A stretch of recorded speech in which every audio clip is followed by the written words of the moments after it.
Hello again and welcome back to another one. And today we have a couple of topics to cover, as apart from the fact that this recently went viral.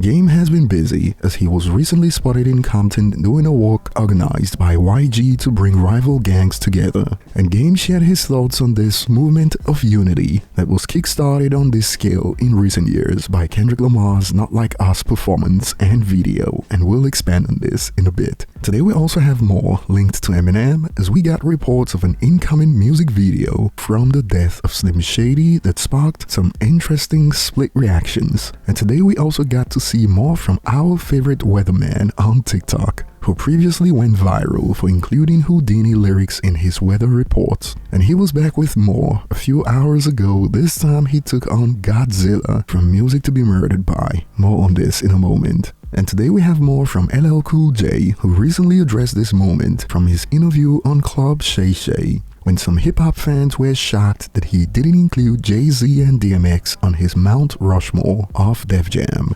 My Rush, okay, we got Jay-Z, we got Kanye, Nas, we got Jay-Z. LL got to put four heads. Jay-Z twice. No. Secondly, you didn't say Public Enemy. So you talking about the Def Jam? How you gonna do it? How you gonna put four heads on there? You know you was there. Put four heads on there. It's LL. It's Public Enemy. It's the Beastie Boys, and it would have to be Slick Rick. Okay, that's all you had to say. Because it's Def Jam. Okay, was Hov not in Def Jam? Yeah, 1,000 years later. Of course, some fans thought he was hating, and he recently addressed where he was coming from by excluding Jay-Z and DMX. More on this in a moment. And today we have more that shows, contrary to popular belief, Dr. Dre and Snoop Dogg may actually mean business with the upcoming collab album, as we got to hear more from them on this, the development, and even the release window, and we'll expand on this later. And before we dive in, clearly Gucci Mane was worried about the wrong problems when he was shocked that there are people out there who drive around in their cars playing Eminem's music. I ain't playing Eminem in my car. As this recently went viral on Twitter, it is wild that Gucci Mane can stroll through the streets of Milan without anyone recognizing him.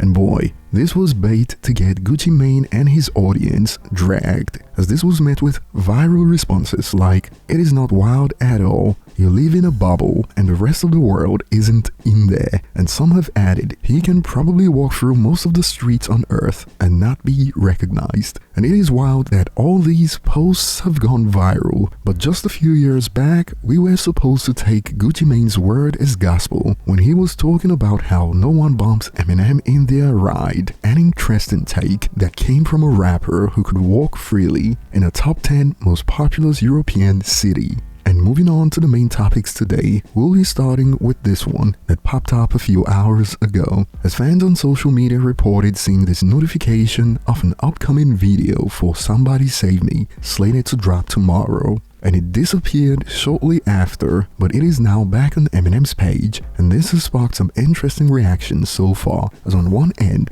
some believe, I hope we get something like Mockingbird, where he's going through home videos and pictures. We never really seen M 07 to 08, but I get why. While on the other end, some are pissed by this choice. Worst song on the album, we want the Slim Shady classic sound. And moving on, Game was recently spotted during YG's organized walk to put an end to years of strife between rival gangs in Compton. And I don't know, man, does the Game look genuine in this?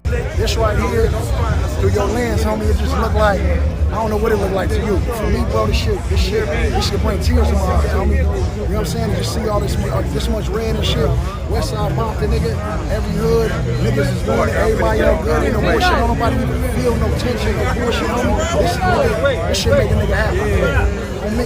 That's what he do for me. I don't know what he do for you. He's on the other side of the camera. It's a good day.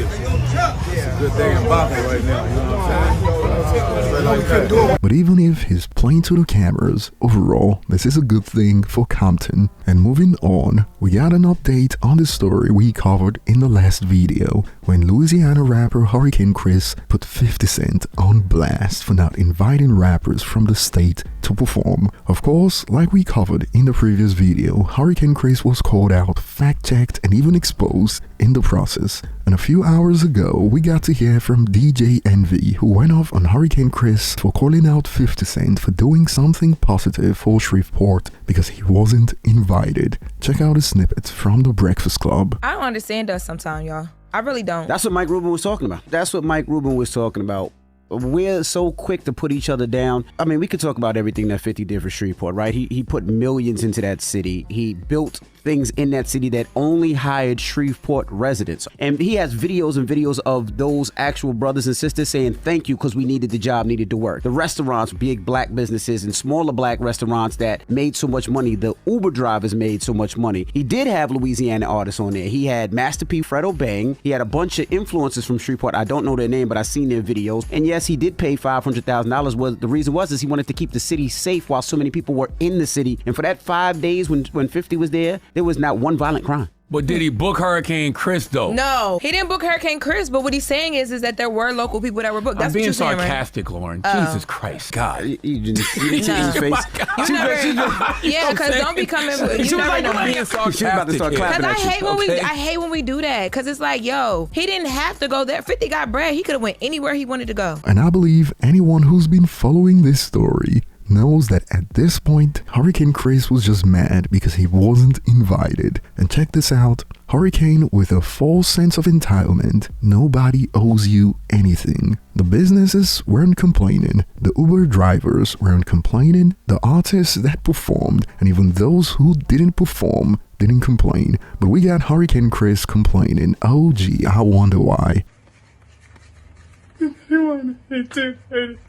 And moving on to the next point, before we get to Dre and Snoop's recent interview that showed that they mean business, before we get to the viral weatherman killing it with Godzilla's lyrics, we got to hear from LL Cool J about one of the key moments from the Club Shay Shay interview where he didn't include Jay-Z and DMX on his Def Jam Mount Rushmore. And he explained why on the Joe Budden podcast a few hours ago. Check out a snippet. I know DMX is supremely talented. Used to kill a stage, sold a ton of records. I know Jay did a ton of stuff up there.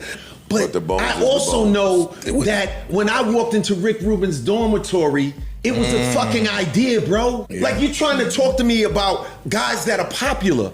I watched this shit when it was a fucking idea on a post-it. So it's two different conversations. The world is talking about who was the most popular. Who's the most popular? Who was the richest? Who sold the most records? Who was exciting? I get that, and I respect it. I love it. But that's not what built the company. That's what expanded the company at a different point. Look at our Mount Rushmore. In the fucking country, who's on there? They talk about Mount Rushmore, but then they want me to put, Bush on there. Put Obama, but look at our Mount Rushmore. Who's on there? The bones of the country. Right. Not who came later. You know what I'm saying? Mm-hmm. I'm just saying but the country, the Def Jam, the label was built by a key group of people. This is the Mount Rushmore. You didn't ask me who were the most commercially successful artists on the label. Mm-hmm. That wasn't the question. Because that's an obvious answer. Mm-hmm. The question was, what is the Mount Rushmore of Def Jam? Yeah. That is about the architects and the bones of the label. By the way, I actually respect these artists that came after on Def Jam. I'm not that guy. Listen, I introduced DMX to the world. You think I don't love DMX? And we got Chuck D's reaction to this. He expanded with, the mountain was already there. Those hip-hop gods afterwards are condos and skyscrapers on it. The lava spewed LL Cool J and his selects. And to be honest, the way LL Cool J broke it down provides some great perspective. And another user added, LL is such a hip-hop purist without being a hater to the newer artists, which I love and respect. and it is hard to argue with how he broke it down, to be honest. And moving on, we got to hear from Dr. Dre and Snoop Dogg on their upcoming collab album during a recent interview with Complex. And clearly, if we are to go by what they say, they mean business this time around. And Snoop even revealed that 3 people are involved: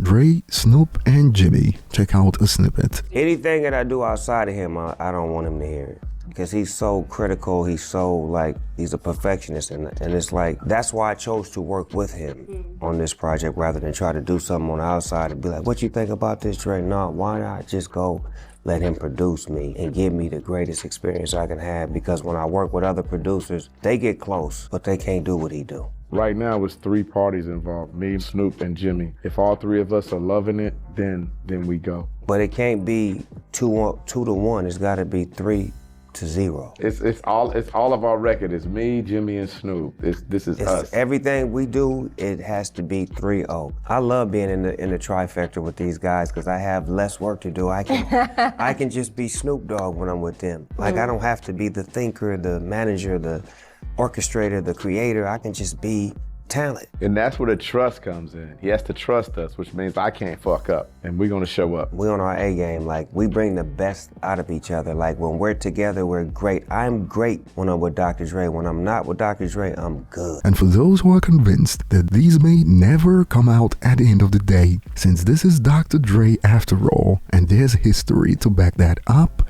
well, just like they have in other interviews this year, yet again, they confirmed that this is gonna drop before the end of the year. Check out a snippet. My motivating factor is to not be defined by some of the mistakes I've made in my life, I guess when I was in my 20s, and just to move forward and strive to get better and better, to give back. And hopefully there's some more Snoop Dogg's and Dr. Dre's and Eminem's and Kendrick Lamar's out there that I can help get the mission accomplished and keep moving forward. And Dr. Dre is the greatest coach in hip-hop history. He coached a lot of careers, won a lot of championships. He is the greatest coach to ever coach hip-hop. That's my Kobe. I'm Phil Jackson, goddammit. When does the album drop, Snoop? The album will drop later this year, before Christmas. It'll be this year. Thank you guys Definitely so much. this year. And in response to this, those expecting more from Eminem are seething. See? Dre and Snoop doing promos and interviews for Snoop's new album, but Grandpa Eminem didn't even give any interviews pre and post the death of Slim Shady. Well, clearly he's yet to forget he dropped an album, seeing as Somebody Save Me is slated to drop in a few hours, although the wait continues for a new interview.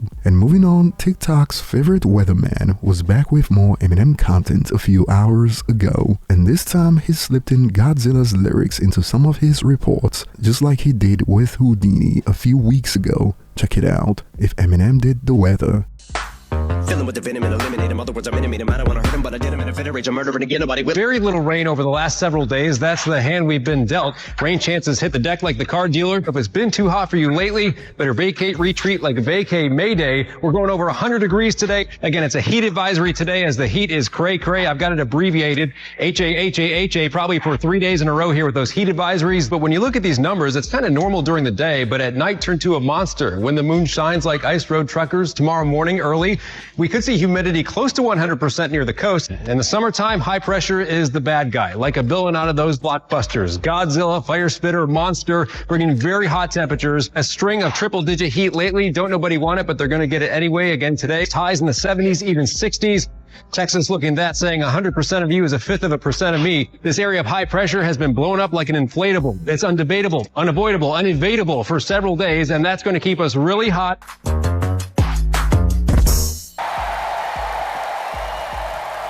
That will be all for today, and I'll be looking forward to your thoughts on these topics in the comment section. Do you believe the Snoop and Dre collab album will actually drop in 2024, since many users on the web still aren't convinced? Tell us below. Thanks for watching, and see you on the next one.